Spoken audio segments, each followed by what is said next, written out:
Welcome to Module 2.0, Nail the Right Messaging per Buyer Group Persona. I just want to give you a quick overview as to what we are about to dig into in more detail. We're going to go over your messaging matrix sheet in detail, column by column. By now, you should have completed Module 1.0, Buyer Group Dynamics. If you haven't done that yet, you won't be able to connect with an audience if you don't know what they care about. So in Buyer Group Dynamics, you should have this part of the sheet complete by now, where you've identified your buyer group, the different stakeholders within your buyer group, and some of the concerns, the top level concerns and responsibilities for each of the influencers or stakeholders within your buyer group. So here, just as an example again, we have the VP of Operations, Chief Marketing Officer, your Chief Technology Officer, or your IT Director.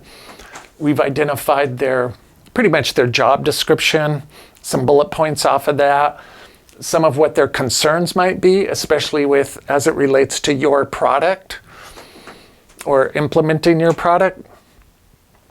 And what we're going to be doing here is mapping the key features of your product to the concerns and the responsibilities of each of the individual stakeholders within the buyer group. The ultimate product that we want to end up with here is going to be your gold standard, which is think of it as a benefit block of content for each of these individual stakeholders. So this content block may be very, very similar for some of the stakeholders, but for others, there may be significant differences. For example, just to pick on our CTO director again, Chief Technology Officer, IT Director again, they may be very concerned about security, for example, and that's different than your Chief Marketing Officer. What their concerns are going to be might be more about how your solution integrates with their team and the different benefits they can get from it, how it's going to speed up their workflow, things like that. If we're using the example of, say, a SaaS management platform, we'll be mapping the features to the responsibilities and concerns for each of the stakeholders, and your feature set may be anywhere between 4 to 10 different features of your product that relate particularly well to each of your stakeholders. So then we will be distilling the key messaging from what you learn by matching your features over to the responsibilities. Your clients don't buy your product for features or a list of features or capabilities.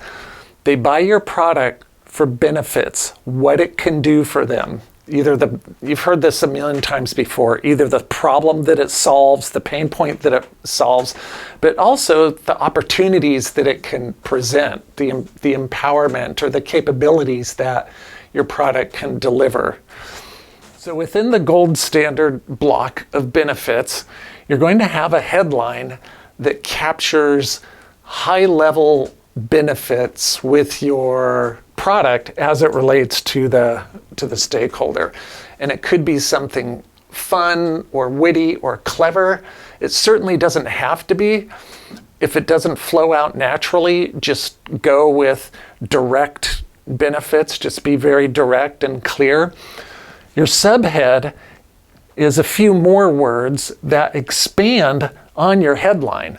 So your headline might create a little bit of curiosity or might be something clever, and then the subhead reveals very quickly what the benefit is about. And it's like, oh, this is what that's about.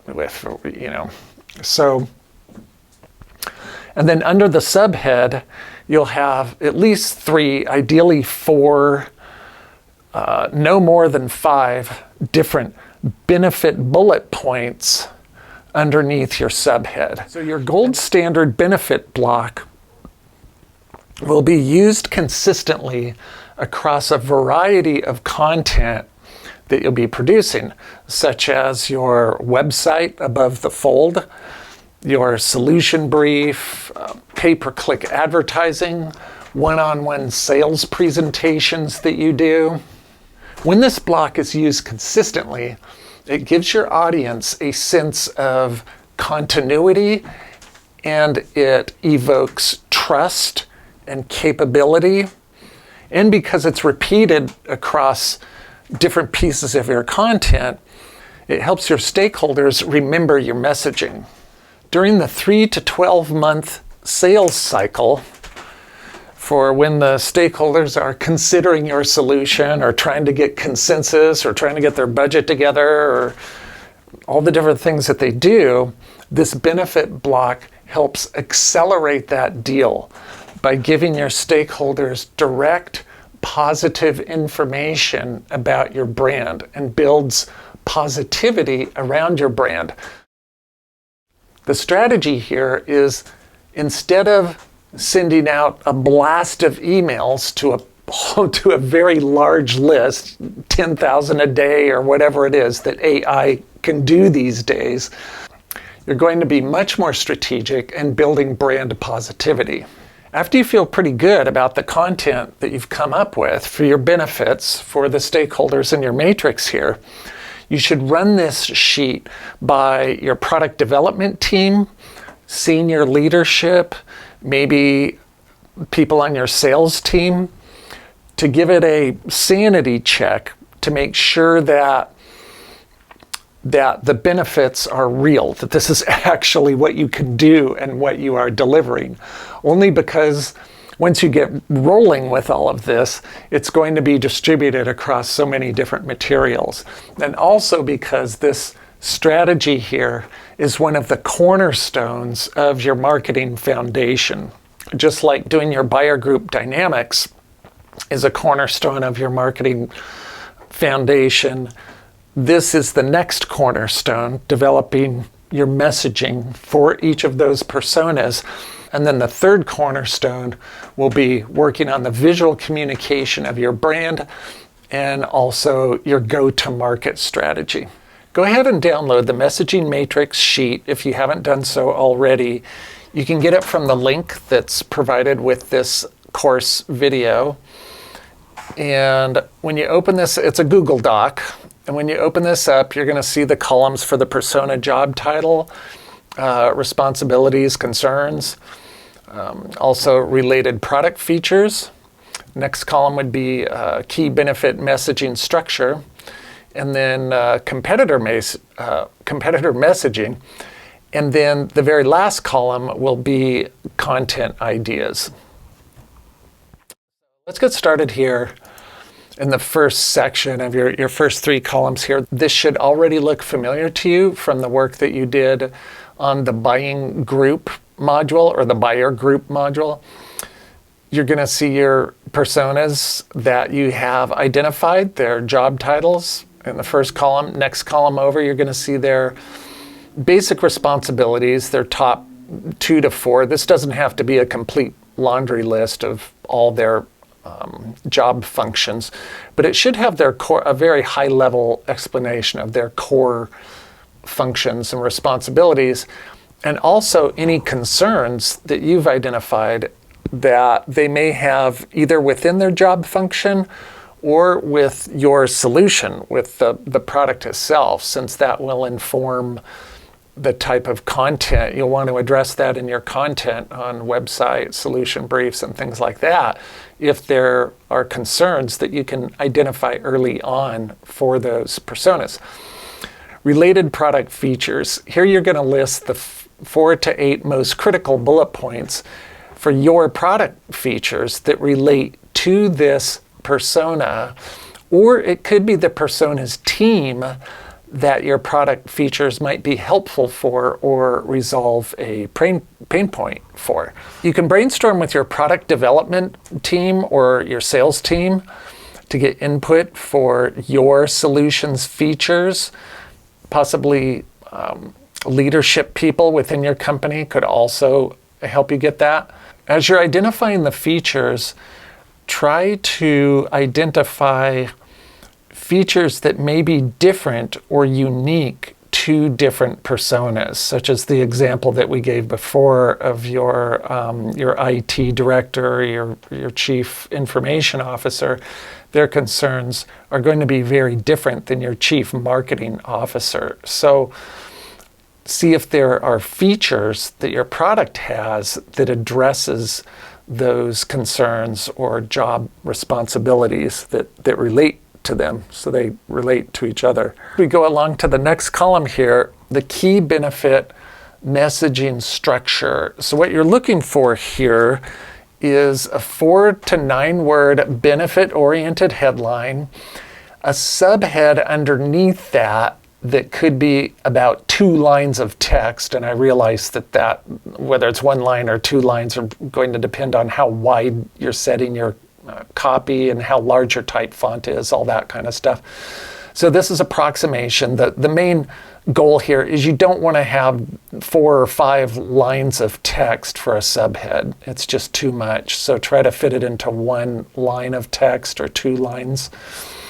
Then you want to have your 3 to 5 benefit-oriented phrases that could be a couple of lines of text that relate to the headline and the subhead benefits that you have identified. And these bullet points, they really, I see a lot of companies doing crazy things with their bulleted benefit points. Sometimes they'll have an entire paragraph of copy for a bullet point and a list of features. Don't do that. This is very direct and clear benefits that you should be able to express in a single sentence that shouldn't be longer than 2 lines of text. Now, this messaging block is going to be your gold standard for your promotional content. You can use it to introduce content, such as on your website, on the above the fold, the top level area of your website. And then as people scroll down, they may go deeper and deeper into more detailed information about the solution, or that details the benefits or the features that support the benefits as you drill down deeper into the copy. And I talk about that a little bit here in the paragraph. Here are some basic guidelines to consider as you're working on your messaging block. Remember that people buy benefits and not features. That's why we're focusing on the benefits here. And write for people, not algorithms. What does that mean? Okay, so don't try to stuff a bunch of keywords into every bullet point of your block here, of your messaging block. Of course, you can have a couple of keywords, 2 or 3, worked within your headline, your subhead, a couple of bullet points that happen naturally here, as you should if you're going to use this copy for pay-per-click advertising, for example. Here's a saying that I really like: don't strive to be the best, be the only. So what does that mean? You're in a category, obviously. You have competitors, and a lot of your competitors may have exactly the same features that you have. You want to try to position your messaging so that you are unique. And this is deeper than just messaging. This goes into the actual service of your company and the product itself and who the product is positioned for. If you can position your product so that you can say, we are the only company that does blank for who, so that they can, what their transformation is, that is the gold standard. That's what you want to be able to say.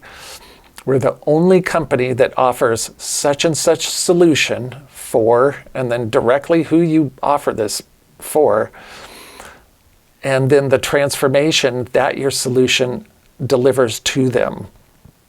And, transformation's a big word, but it could be the benefit that is delivered to them. They save more time, they can do things faster, improves workflow. An example might be, we are the only company that delivers SaaS management software for growing marketing companies so that they can have faster and easier workflow. I know that sounds a little cheesy, but that's just off the top of my head, putting an example together. Your structure is going to look a lot like this. You'll have your big headline up at the top there. And I'm sure you've seen this already across websites. A lot of people have caught on to this and are already doing it.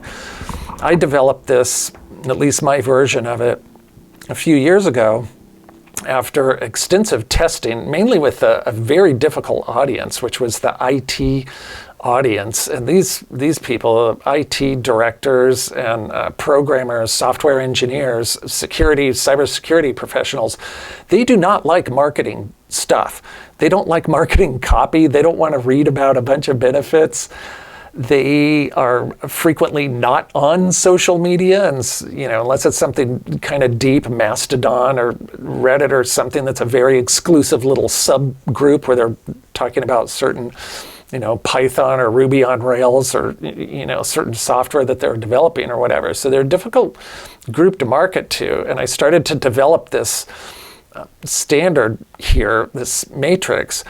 And I figured if it'll work on an audience that's this tough, it'll work on just about anybody. And I was right, because when I started using this across other industries and other types of audiences, it just worked really well. It works on solution briefs, it works on a website, works on one-on-one presentations, have a slide deck. This could be your opening slide on a slide presentation, and then you dig into the benefit, have a slide on each of the bullet points or whatever you're going to dig into here. And as I said before, you're going to have at least one of these blocks that covers a very wide spectrum. So for example, the CEO is a good example. If you develop a block like this for your solution for the highest level person in your buyer group, okay, so whoever gets paid the most in your job title group of influencers, if you develop this for a very high level, the chances are it can be used across all sorts of things, like across the homepage of your website, at a trade show backwall banner, or trade show sheets that you might have, solution briefs, things like that. So I'm going to say a word here about AI. You can use AI to help you do this. I recommend the most recent version of Gemini Pro to help with the writing. You can train this AI to work with your brand voice, your industry vocabulary, and the content specifically to your solution and your company to make this a content expert. You don't need to do that, all of that just to get to your messaging matrix.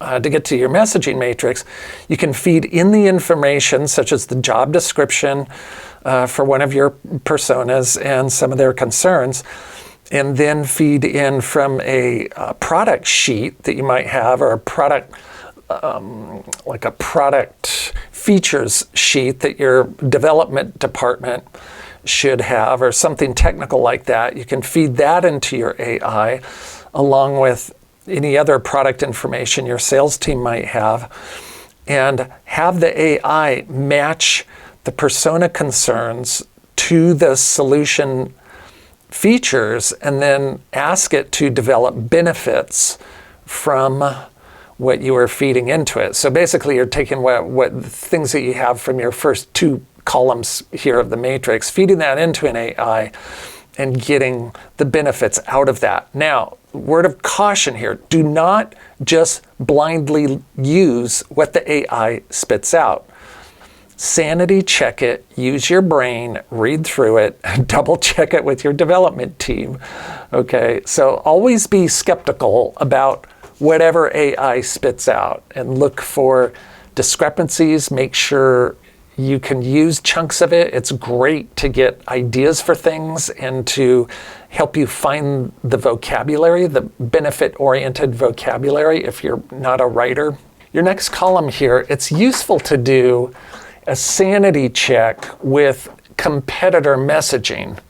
What that means is going to your top competitors as you are developing this matrix and make sure that you're not using too close to whatever it is they're using. In other words, you don't want to come up with a headline that you think is unique and feels unique to you, and then you go over to your competitor's website and boom, they're using almost exactly the same headline, the same vocabulary and all of that. So you want to avoid that. Go over to the competitor's website, have a look at what they're doing over there, and just do a check against what you're developing here. It's just a smart thing to do to make sure you're on a good track. Now we're going to talk about mapping your buyer brand journey and starting to collect content ideas. So by now you know the hangouts and concerns of your audience. You should be able to be getting ideas right around now about your tofu, mofu, bofu. Okay, I know that sounds ridiculous, but your top of funnel, middle of funnel, bottom of funnel type of content. Okay, so your top of funnel, just to reiterate some of this, is your things that you aggressively do for outreach. These are trade shows, conventions, maybe webinars, advertising. These are things that are, your top of funnel is your outreach campaigns that you're doing to introduce people to your solution and to your brand. Then your middle of funnel is content that users can become engaged with after they've become aware of your brand. And the middle of funnel that's the big long haul, right? The 3-month to 12-month area, the big cold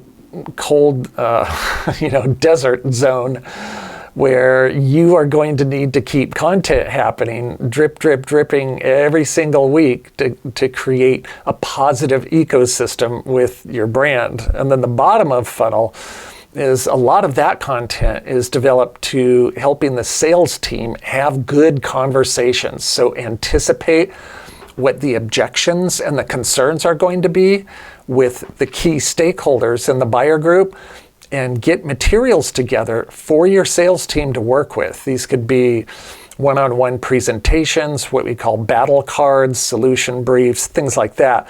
Now, we're going to cover all of these things in much greater detail in Module 6, so you don't need to feel a bunch of pressure right now to come up with complete funnels and strategies for each of these personas. But ideas should be bubbling up with you right about now, and you want to capture those in your idea catcher system.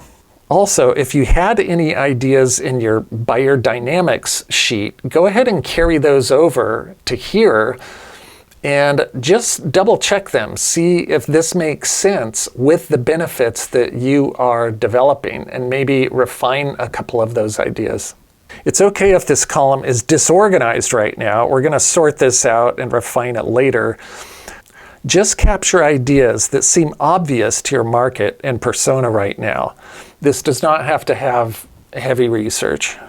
Also, as you are entering your ideas into the column here that may pop up for the different personas, it's a good idea to just tag them. I put a little bold T, a bold M, a bold B for top, middle, and bottom of funnel type of content. This will start to give you an overview of how your content ideas are being spread across the funnel. Be aware that you don't need to have top, middle, and bottom type of content for each of these personas. For example, if someone's a stakeholder, but they're not a champion, or they're not one of the main decision makers, such as your HR person, if it's a marketing management software or something like that, you don't really need top of funnel content or top of funnel strategy for that person. At some time within the buyer mix of when they are talking to each other and considering your solution, that person will come in and have a voice, but you don't need to have content necessarily for each phases in the funnel. But you may discover here that there is a certain concern that they have, like we did with the IT director, who probably has a security concern if your product is a software product. Some ideas about mid-funnel content to address those concerns is really going to help you out strategically. This concludes Module 2, a very critical module to building your brand acceleration and marketing ecosystem. Nail the right messaging per buyer group persona. After you successfully complete this module, you'll be ready to rock on.